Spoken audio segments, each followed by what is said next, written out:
अस्सलाम वालेकुम dear students. आज हम बात करेंगे कि डेटा से डुप्लिकेट वैल्यूज़ कैसे हटाए जा सकते हैं। अब कुछ आपके प्रॉब्लम्स या प्रोजेक्ट या रिसर्च वर्क ऐसे होंगे जिसमें आपको डेटा कलेक्ट करना पड़ेगा, और जब आप डेटा कलेक्ट करते हैं तो डेटा कलेक्शन के दौरान हो सकता है आप किसी एक शख्स से या किसी एक कंपनी के या फिर किसी एक डेट को आप 2 बार या 2 से ज़्यादा आप रिपीट करें। तो अगर ये मसला आपके डेटा के लिए बन रहा है और ये आपको नहीं चाहिए, तो आप अपने डेटा से डुप्लिकेट वैल्यूज़ कैसे हटा सकते हैं। अगर आपके रिसर्च में डुप्लिकेट वैल्यूज़ कोई मसला नहीं क्रिएट कर रहे हैं तो फिर तो सही है। लेकिन अगर आपके डेटा की नेचर ऐसी है कि आपको सिर्फ एक वैल्यू चाहिए हर ऑब्जर्वेशन की, तो फिर आपको डुप्लीकेट वैल्यूज हटाने पड़ेंगे। जैसे कि मैक्सिमम फाइनेंस में हम अगर किसी कंपनी के एनालिसिस करते हैं शेयर प्राइसेस के या फिर उसके रिटर्न्स के या डिविडेंड्स के, तो हमें उमूमन डेली या मंथली बेसिस पे या क्वार्टरली बेसिस पे या ईयरली बेसिस पे डेटा चाहिए होता है। लेकिन ये डेटा इसमें रिपीटिशन नहीं होनी चाहिए।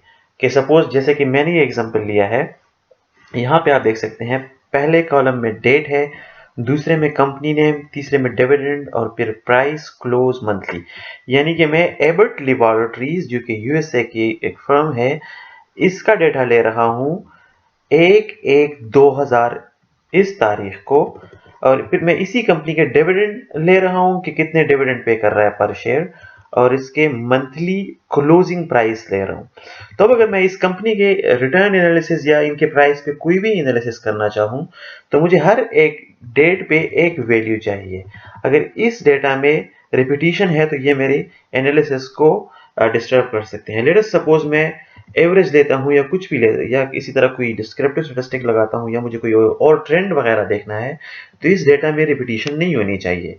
हर एक तारीख पे एक ही वैल्यू होनी चाहिए। मतलब कि अगर 1 जनवरी 2000 है तो ये 1 जनवरी एक ही होना चाहिए। ये नहीं कि इस डेटा में 1 जनवरी 2000 बार बार आए। अब सबसे पहले ये हम अगर हाथ से करते हैं, मैन्युअली करते हैं, तो इस पे बड़ा टाइम लगता है। तो एक्सेल से ऑटोमेटिक आप कैसे कर सकते हैं?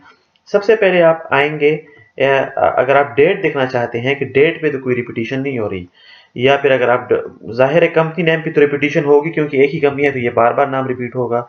डिविडेंड पे भी अगर रिपीटिशन हो रही है तो ये इतना मसला नहीं है, क्योंकि अगर ये 0.17 डिविडेंड 2 जनवरी को दे रहा है तो ये 17.17 डिविडेंड किसी और डेट को भी दे सकता है। इसी तरह प्राइस अगर इस डेट पे 33 है तो ये किसी और डेट पे भी 33 आ सकता है।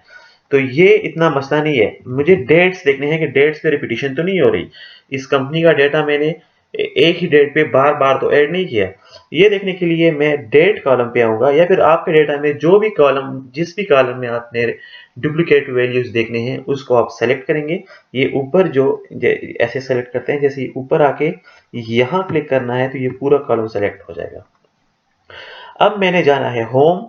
होम में आप यहाँ आएंगे राइट साइड पे, तो यहाँ पे आपको एक टैग मिलेगा कंडीशनल फॉर्मेटिंग। आपने कंडीशनल फॉर्मेटिंग को क्लिक करना है तो एक विंडो खुल जाएगी।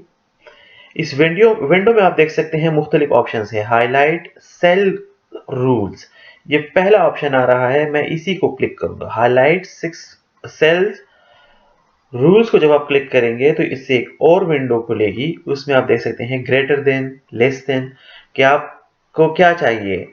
अब इस वक्त मुझे चाहिए कि मैं इस कॉलम में डुप्लीकेट वैल्यूज देखूं, तो ग्रेटर, लेस देन ये सारे छोड़ के आखिर में मैं आऊंगा, यहां लिखा है डुप्लीकेट वैल्यूज।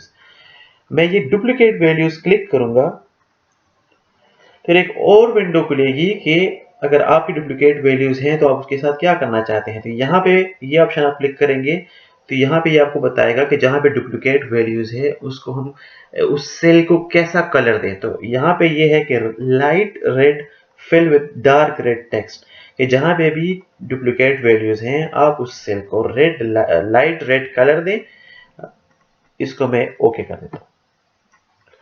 अब यहाँ इस कॉलम में आप देखेंगे कि जहां पे भी रेड सेल नजर आएगा उसका मतलब है वो डुप्लीकेट वैल्यूज है। मैं नीचे जाके चेक करता हूं। ये देखिए इस तारीख को ये तीनों वैल्यूज जो हैं ये रेड हो गए हैं। इसका मतलब है कि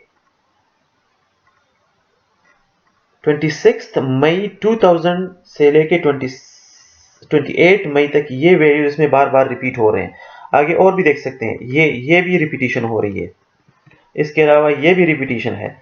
तो अगर आपका डेटा थोड़ा सा है तो उसको तो आप मैन्युअली देख सकते हैं, लेकिन अगर आपके पास सालों का डेटा है डेली बेसिस पे जो कि थाउजेंड्स ऑफ ऑब्जर्वेशंस है, तो फिर हाथ से करना मुश्किल हो जाता है। तो इस तरह से ये आप डुप्लीकेट वैल्यूज फाइंड आउट कर सकते हैं।